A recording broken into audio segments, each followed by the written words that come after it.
नमस्कार. आज आपण नाचणीच्या पिठापासून भन्नाट असा नाश्ता बनवणार आहोत.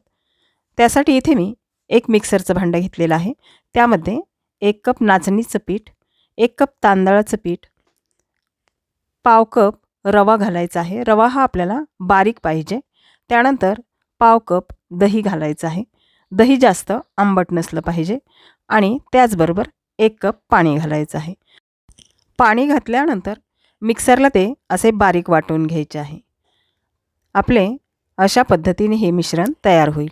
एका बाउलमध्ये हे मिश्रण काढून घ्यायचं आहे आणि यावर झाकण ठेवून 10 ते 15 मिनटं याला भिजू द्यायचं आहे.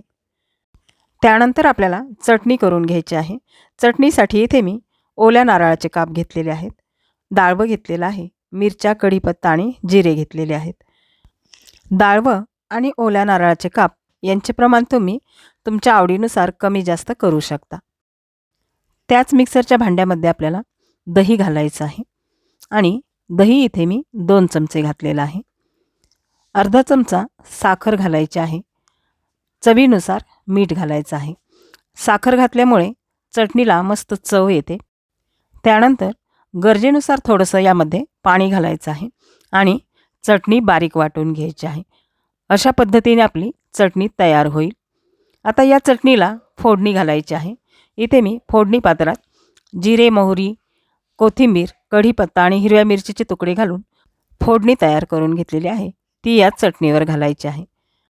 सुरुवातीला आपण नाचणी, रवा यांचं मिश्रण भिजत घातलं होतं, ते बघूयात. त्याची कन्सिस्टन्सी घट्ट वाटत आहे. गरजेनुसार यामध्ये आपल्याला पाणी घालायचं आहे आणि चांगलं मिक्स करून घ्यायचं आहे. आता यानंतर आपल्याला या पिठामध्ये चवीनुसार मीठ आणि अर्धा चमचा जिरे घालायचे आहेत आणि पुन्हा हे पीठ मिक्स करायचं आहे. इनो किंवा सोडा न वापरता आपल्याला या नाचणीच्या पिठाचे डोसे बनवायचे आहेत. डोसा बनवण्यासाठी हे बॅटर मला घट्ट वाटत आहे. मी यामध्ये लागेल असे पाणी घालणार आहे आणि याचे डोसे बनवून घेणार आहे. गॅसवर तवा गरम करण्यास ठेवलेला आहे. त्यावर आपल्याला थोडंसं तेल घालायचं आहे, अगदी थोडंसं, आणि कपड्याने किंवा टिश्यू पेपरने ते पुसून घ्यायचं आहे. तुम्ही पाहू शकता अशा पद्धतीने. ही ट्रिक वापरल्यामुळे डोसे आपले मस्त कुरकुरीत होतात. आता आपण डोस्याचे बॅटर तव्यावर घालूयात आणि डोसा तयार करून घेऊयात. अशा पद्धतीने डोसा हा मस्त कुरकुरीत होतो. यावर थोडेसे तेल घालायचे आहे आणि डोसा मस्त आपल्याला भाजून घ्यायचा आहे. तुम्ही पाहू शकता डोस्याला मस्त जाळी पडलेली आहे.